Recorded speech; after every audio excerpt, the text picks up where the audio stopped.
ओम नमः शिवाय। मैं हूं Shivangi Shilata Rai Chatterjee. Welcome in my channel Shilata's open window. Aquarius Kumbh, ये आपका रीडिंग है 1 अक्टूबर 2023 से लेके 15 अक्टूबर 2023 तक की एनर्जी के ऊपर। एक्यूरियस आपका एनर्जी, आपका रीडिंग 3 कार्ड का एज यूजुअल है, पास्ट प्रेजेंट एंड फ्यूचर। आपका love, career, relationship, finance and health, सबके ऊपर नज़र घुमाएंगे और देख लेंगे एग्जैक्टली स्पिरिट क्या कहना चाह रहे हैं।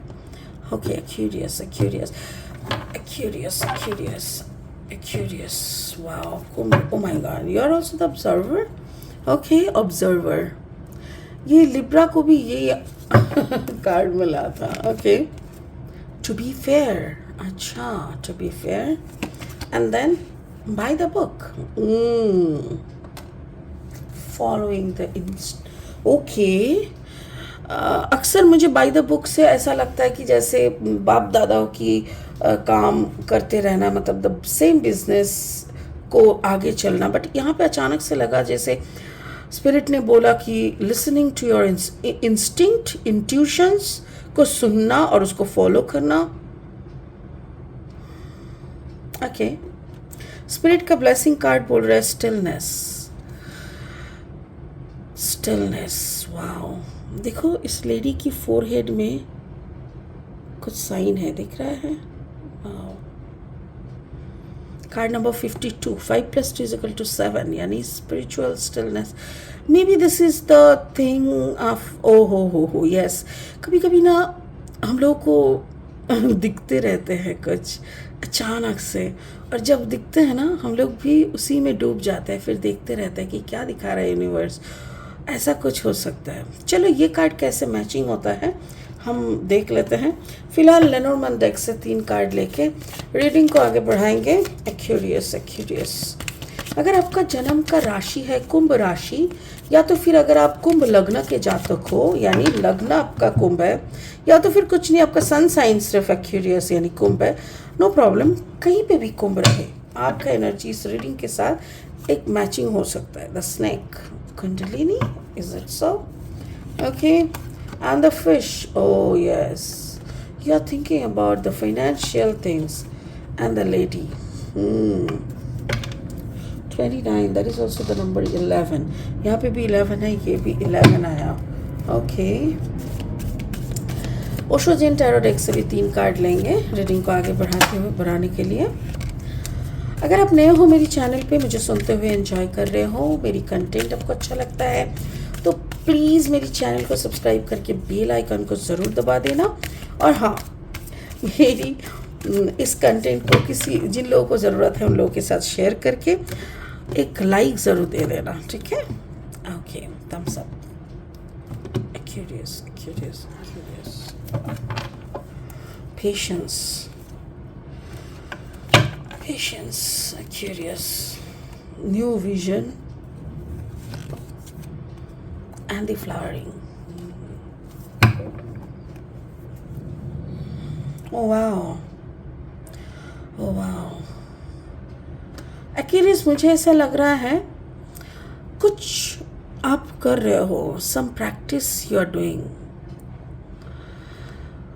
कुछ प्रैक्टिस आप कर रहे हो, आप स्टेबिलिटी को लेके काफ़ी सोच रहे हो। Stability, it can be financial stability, work stability, मतलब आप बार बार इसको लेके टेंशन हो रहा है आपके अंदर, और आप देखो टेंशन करके ना कुछ मिलता नहीं है। तो मैं अक्सर हर किसी को बोलती हूँ, अगर टेंशन हो रहा है काम को लेके, पैसा को लेके, होता ही है, बिकॉज फाइनली मटेरियलिस्टिक वर्ल्ड में हम लोग रह रहे हैं, तो यही होता है ना। तो ऐसा जब होता है ना, तो मैं एक ही बात कहती हूँ कि प्लीज़ मेडिटेशन का टाइम बढ़ा दो। अगर आपके पास काम नहीं है ना, तो बैठ के मेडिटेशन करते रहो, बिकॉज आपका अलाइनमेंट वो ज़रूरी है। एक बार यूनिवर्स के साथ आपका ज़बरदस्त अलाइनमेंट हो जाएगा ना, तो देखना फटाफट से काम बनने लगेगा, ठीक है। ये है, और मुझे ऐसा लग रहा है आपने वो बात सुना, and may be you are working on it, may be you are doing the spiritual practices, may be on kundalini, कुछ तो आप कर रहे हो। आप अपने एटीट्यूड पे भी काम कर रहे हो, जो कि काफ़ी ज़रूरत है। और उससे ज़्यादा ज़रूरत क्या है? बी पेशेंसफुल, शांति, जैसे एक प्रेग्नेंट औरत 9 महीने से पहले बच्चे को बाहर नहीं ला सकता, मतलब medical emergency is something different, but normally तो ठीक उसी की तरह देखो ये कैसे बैठे हैं, दोनों हाथ को ऐसे करके जैसे हम लोग ध्यान में बैठते हैं, ठीक उसी तरह अगर आप बैठ के ध्यान करते हो ना तो ऑटोमेटिकली आपकी कुंडलिनी का अरेज होना, अपर एनर्जी की तरफ जाना वो होता रहेगा। तो यही यहाँ पे दिखाई दे रहा है, मुझे ऐसा लग रहा है एक्यूरियस आप ऑलरेडी अपना पेशेंस को बढ़ाने के लिए अपना कुंडलिनी साधना पे ऑलरेडी आप फोकस कर रहे हो। प्रेजेंट में क्या है बता रही हूँ, to be fair card number 38, 8, 9, 10, 11 आप विजडम को गेन कर रहे हो, आप मतलब एक बैलेंस में आ रहे हो, कहीं पे कुछ चुक ना जाए, हर कर्मा को बैलेंस करने की कोशिश कर रहे हो, फाइनेंस के लिए सोच रहे हो but you are not obsessed ऐसा, बट आप सारी चीज़ों को ना एक न्यू विजन में देख रहे हो, विच इज़ रियली गुड।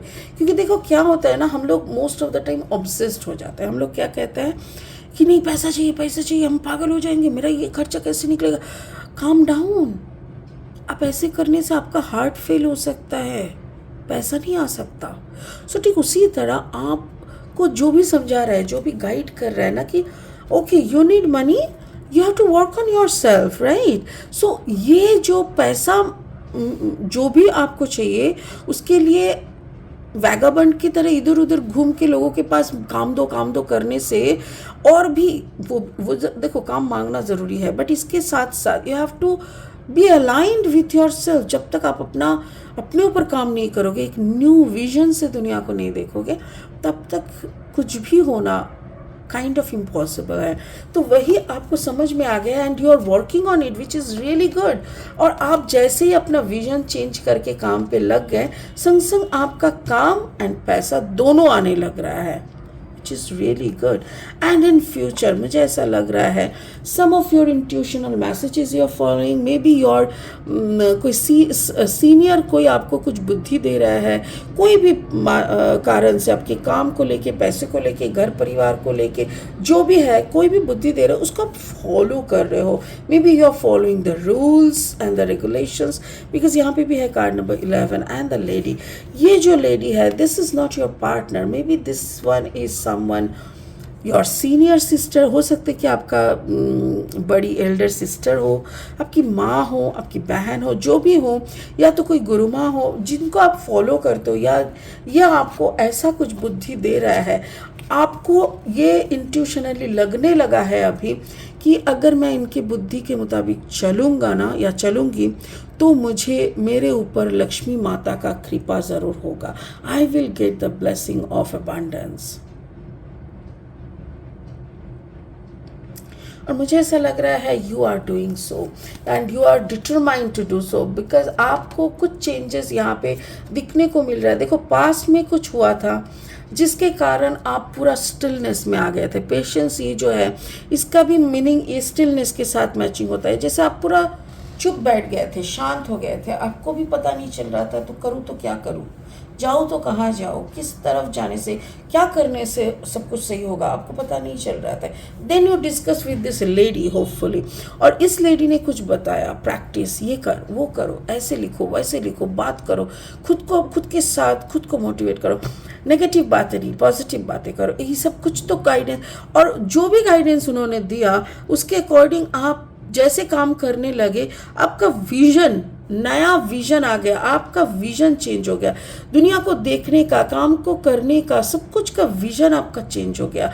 और जैसे विजन चेंज हो गया आपको एक फाइनेंशियल अप्रोच आ गया, यानी काम का एक आया, और उसके बाद आप उसी लेडी को फॉलो कर रहे हो to get more and more financial benefit, which is good, which is really good.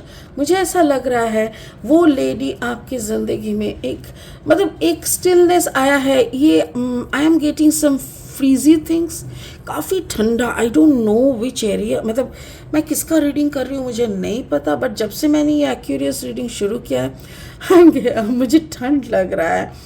ऐसा लग रहा है जैसे काफ़ी कोल्ड कोई एक इसको कैसे बताएं, जैसे बहुत ठंड है वो घर, एकदम जैसे मुर्दा घर नहीं होता जहाँ पे बॉडीज रहते हैं, उसको क्या बोलते हैं, आई रियली डोंट नो। वो ड्रायर टान टान के मुर्दे को दिखाते हैं कि आइडेंटिफाई करने के लिए, आई डोंट नो, मॉर्ग, शायद मॉर्ग कहते हैं, जो भी है। तो मुझे वैसा एक एनवायरनमेंट लग रहा है, और ऐसा लग रहा है जैसे बहुत ठंड है और एकदम कोई ना, कोई जैसे देख रहा है, सम स्पिरिचुअल एस्पेक्ट। देखो क्या, आई डोंट नो आप लोगों को पता है कि नहीं, कभी कभी स्पिरिट हम लोगों के आजू बाजू से जाते हैं या खड़े रहते हैं तो हम लोग को देखते हैं। अगर कोई ठंडा महसूस हो, that means that spirit is greedy, उनका बहुत सारे सपना पूरा नहीं हुआ, सो मे बी आपको देख के उनको, मतलब वो एक होता है एक, आई कांट आई मीन क्या बोलूँ, इसको एक्सप्लेन नहीं कर पाऊँगी ऑन कैमरा। बट और एक चीज़ है कि जब बहुत हाई स्पिरिट्स होते हैं ना, higher I mean good quality का, तो वो एक वार्म, एक गर्माहट का महसूस देते हैं। तो मुझे एक अजीब सी फीलिंग लग रहा है। एंड मुझे ये भी लग रहा है कि मे बी आपका घर में, जिनका भी ये रीडिंग है, उनके घर में कुछ है जो निकल जाने से आपका वृद्धि, आपका फाइनेंशियल एस्पेक्ट का बढ़ जाना, या सब कुछ आपका बहुत अच्छा हो जाएगा। और ये होना बहुत जायज़ सी बात है, because you are working hard, आप बहुत मेहनत कर रहे हो, but you are not you can't make money. So this is what I am getting, क्योंकि अब सब कुछ ठीक है, आपने वो प्रैक्टिसेस कर लिया, आपका विजन चेंज हो गया, घर का माहौल चेंज, ओके। ऐसा भी हो सकता है जैसे आप घर से निकलने का बात करते हो या घर से निकलते हो, आपके पीछे घर में सब बीमार हो जाते हैं, कोई कुछ करते हैं, मतलब अ लिटिल मेसी। अगर ऐसा है, so please do follow this woman, whoever this is, because she can only give you ना, she can only give you good ideas. और ये सारी चीज़ों से निकलने का शायद ये आपको मतलब हेल्प कर पाएंगे। आई am getting that thing, you know, that vibration. Heavy, deep. तो चलिए आज के लिए इतना ही, ये डीपनेस के साथ ही ख़त्म करते हैं। आगे फिर इंटरेस्टिंग वीडियोस के साथ आए। आई डोंट नो, मुझे ऐसा लग रहा है मैं कुछ मिस कर रही हूँ, इसीलिए मैं रुक रुक के बात कर रही हूँ। मुझे ऐसा लग रहा है मैं कुछ पॉइंट क्या मिस कर रही हूँ, आई रियली डोंट नो। मुझे ऐसा लग रहा है एक रूम है आपके घर में, जैसे हम लोगों का पहले होता था ना, किचन के साथ कोई स्टोर रूम टाइप का, जहाँ पे पूरा महीने का सामान, बोरिया भर भर के चावल वगैरह सब रहता था। आजकल के छोटे छोटे फ्लैट में ऐसे रूम होना मुश्किल है, but I am getting a small space, एक रूम टाइप का ही दिख रहा है, जिसका वॉल वाइट या काफ़ी लाइट स्काई कलर का हो सकता है। और उस रूम में ना एक अजीब सा सन्नाटा है, ठंडक है। क्यों? क्योंकि उस रूम में अक्सर कोई नहीं जाता, सारा सामान रखा रहता है, जब कुछ ज़रूरत होता है वहाँ से लेके आते हैं, दैट्स इट। ज़्यादा कुछ आना जाना नहीं है, काफ़ी स्टिलनेस है उस रूम में। आई थिंक उस रूम को थोड़ा देखना चाहिए, आई थिंक सो। चलिए बहुत हो गया आज के लिए इतना ही, फिर मिलेंगे बहुत इंटरेस्टिंग वीडियोस के साथ। तब तक के लिए बने रहे, खुश रहें, ओम नमः शिवाय का जाप करते रहें। थैंक यू सो मच एक्यूरियस, बाय बाय, गुड नाइट।